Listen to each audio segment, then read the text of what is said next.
Welcome back, everyone. Tonight I've got a look at the third and final wave of Transformers Power the Prime's Prime Masters. This last wave has three new figures. It has Quintus Prime in Bludgeon Pretender armor. It has Solus Prime in Octopunch armor. And then it has Megatronus in Bombburst armor. So it's a little bit bigger than the second wave. The second wave only had two new figures and some repacks. So we're going to take a quick look at each one, compare them to any previous Prime Masters that they're based off of, and just give some thoughts on the three of them. Okay, first we're going to take a look at Quintus Prime, aka Bludgeon. And this new Bludgeon toy is actually a pretty heavy retool of the Prime Master Vector Prime with the Metal Hawk armor. So you can see he is meant to invoke Bludgeon's very well-known, skeletal samurai pretender shell, and has a lot of sculpted detail on it. It's very eye-catching, very interesting, and complex for a figure that's so small. You can see he's even got like holes for the eyes and the nose there, and the skull, so that's neat. Now, his colors are pretty eye-catching as well. The bright yellow really helps him stand out. And if you compare him to Vector Prime, you can see they actually change a lot between these two. In fact, as far as the Pretender shell goes, the only pieces that are the same are the main frame of the body there. But the arms, the front panel are completely different. Weapons are completely different. So, a lot more retooling than the previous mold reuses have gone through. So that's interesting. Speaking of the new weapon, this is his new weapon. It's supposed to look like, I believe it's called a Kembo. Correct me if I'm wrong. It's like a bludgeoning weapon, which is fitting. And yeah, it looks kind of silly having him hold it, because who holds a bludgeoning weapon like a gun? But it's there. It's unique. Kind of looks like a little building. The inner robot is designed to look a bit like Bludgeon's inner robot there, complete with kind of a faceplate, very plain looking face, lots of ridges here. And the inner robot is also a pretty heavy retool of Vector Prime. The only pieces they have in common are the lower legs and then the center chest, but arms, upper legs, heads are all new. And then, of course, the crest, whereas this Vector Prime's, this is Bludgeon's new crest. And it may be kind of hard to tell, but that crest is actually painted. It's painted orange against the yellow plastic there. So it doesn't stand out too well, but they did paint it. And it's a weird looking symbol. Kind of looks like a deer or something, but meh. Like the Prime Masters in the previous waves, Bludgeon can assume a weapon mode, where you just flip his larger weapon down over his head, flip the handle down for bigger OS to hold onto, and then plug in the Prime Master part as kind of a power source. And again, despite it supposedly being a blunt instrument, it does come off looking like a gun. I suppose you could flip the handle this way and have him wielded as a sort of bat if you want to. But, not the strongest weapon mode, kind of silly looking. But I will give them points for originality there. Next up, we have Solus Prime in the Octopunch decoy armor. And this may be my favorite decoy armor of the bunch, just because of the sheer amounts of painted detail that they have on here. You got the bright yellow over the helmet glass there. The chest is painted two colors, white with blue breathing apparatus. This is painted, that's painted. Whole lot of paint. The actual plastic is this maroonish color there. Octopunch is the only completely new mold out of this trio. So that's very cool that as far out as the final wave, they could actually, spend the money to create a new mold. He has what looks like tentacles on his back, which is, supposed to emulate the way the old Octopunch looked. But, of course, that's actually a weapon for him. It's like a bladed gun type thing. And it actually has some painted detail that you can't see when it's folded against its back there. So it's kind of cool. It, doubles as his weapon and then a kind of essential detail of the Pretender shell. Whereas the other ones, they're just kind of hanging off the back. They look a little out of place. This one, when it's on his back, looks like it's supposed to be there. A little bit of numbering there, I just noticed, but doesn't distract from the toy too much. So yeah, he all around pretty impressive looking on the outside. Then flip him down on the inside, and just like his shell is probably my favorite out of the bunch, his inner robot is one of my favorites as well, because he's just painted up and has a lot of nice contrasting colors. I can get his arms folded out here. All right, there you go. I like the detailing. I like the little 4 squares on the chest. It just comes together looking pretty good. I like the bright yellow face there. It helps him stand out. Then here is, I guess, she, forget Solus Prime, because she's on a traditionally male character, but that's her symbol. So simple to the point, but really stands out. Here's Solus's weapon mode. Comes off looking a bit more competent than Quintus Prime's.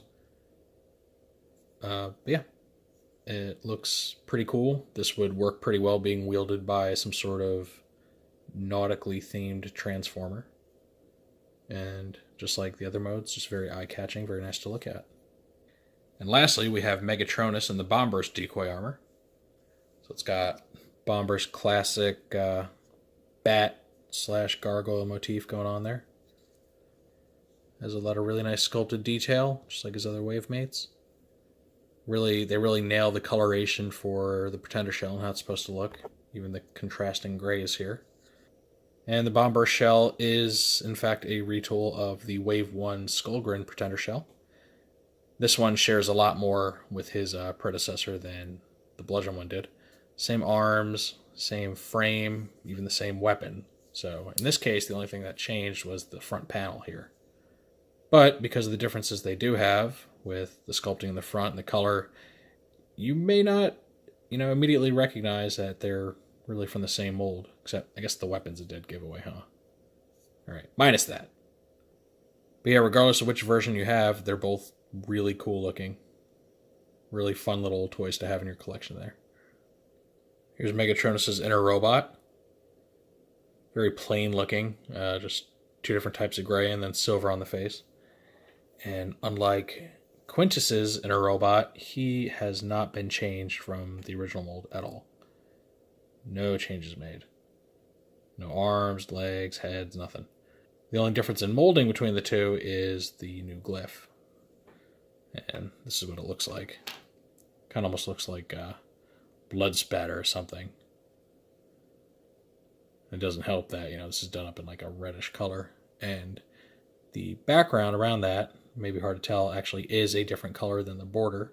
It's much darker gray, so I think it's this gray right here. So, good looking. I like the spike details on it. Very dynamic. Here's his weapon mode. If you're thinking it looks exactly like Liege Maximo's, it's because, well, it does. It's got the same 3 claws here, so it serves as more of a melee weapon than, any sort of target master or anything. Though, one difference between this version of the mold and the old one that I like to point out is that in this one, I'm not afraid to pop this claw bit all the way down into place, kind of snaps into place there. And that's because if you look at Liege Maximo, his is painted. So to push it down into place, you probably start scraping off some paint. This is just gray plastic, so you don't have to worry about that. So, there's one advantage it has. You can press it down all the way without worrying about damaging your toy over time. But, not the most exciting colors. A lot more muted than the other one. I think I prefer the looks of Liege Maximo, honestly. And there you have it. The final Prime Master wave of this toy line. It's definitely a strong finish to the assortment. They managed to bring 3 of the more popular Pretender characters over. Especially Bludgeon. I mean, everybody knows who Bludgeon is if they follow Transformers. Overall, I'm quite satisfied with these, quite impressed. especially like Octopunch. I think he looks great, and I've just kind of always loved the Octopunch design. Bludgeon's a great design. I just feel like he's just kind of overdone nowadays. Not so much in toy form, but you see him in fiction and stuff all the time. Definitely like to see some other pretenders get their time in the spotlight.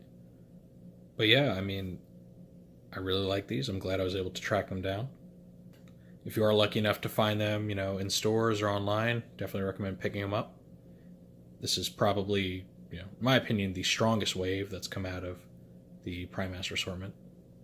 Now, for anyone that's, paying attention to how many Prime Masters we got and how many have actually been released in this assortment, you might notice a big disparity.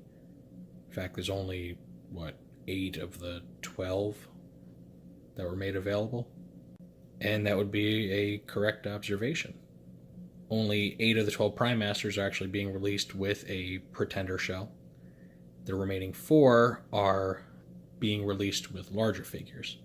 Onyx Prime came with Predaking, like we saw in my Predaking toy review. And then as for the remaining 3 or 4, those are actually all packaged with the Comic-Con exclusive Throne of the Primes Optimal Optimus. When I say 3 or 4, that one actually does come with a Prime Master representing the 13th Prime, which, depending on the continuity, is, supposed to be Optimus Prime, the Arisen. I'm not really sure what the intention is for the 13th Prime in this one. They just call him 13th Prime. I don't know if he's supposed to represent Optimus Primal now. Who knows? But I should be obtaining that toy soon, so I'll be able to show you guys the remaining 4 Prime Masters. Now, if you ask me, I believe this happened the way it did because the toy line got cut short prematurely. I know Hasbro still hasn't really admitted that, but there are just so many signs that point to Power of the Primes ending sooner than it was intended to. Especially given the fact that, 4 of the 13 are being released with a Comic-Con exclusive, not even like a regular retail figure. Kind of just thrown in there almost like an afterthought. And then you have the fact that the Legends Grand Maximus that they came out with a little while ago, was kind of crowdfunded and it had a stretch goal of a Pretender suit for the little Titan Master that came with it. And people noticed right away that the Pretender suit was molded to look like, I believe it was Wave Rider, which is one of the Pretender shells we didn't get. And that never actually materialized anywhere else. So it does seem like there's a lot of canceled plans there, which is a real shame. One of the biggest feelings I get with the Power of the Primes toy line is just regret for all the things we didn't get. Like how, we got these little guys. While fun, neat little gimmick, I suppose, aren't nearly as cool as the original plan, which were full-on figures of at least some of the Primes. But they scrapped that for supposedly the characters not being well known enough to warrant full-size figures, but I don't know if I buy that. I think it was just budget things. And there I go, rambling again, as usual. So I'm going to go ahead and end this. Hope you enjoyed this brief look at the last few Titan Masters we're getting by themselves. Let me know down below, what you think of these toys, if you plan on picking them up. Or just feel free to discuss the characters in general. I know the Pretenders are, a fan favorite for a lot of people, especially those that have been following the franchise since the 80s. So, anything you have to say about this, I'd love to hear from you guys. And with nothing more really to say on this, I will see you all next time.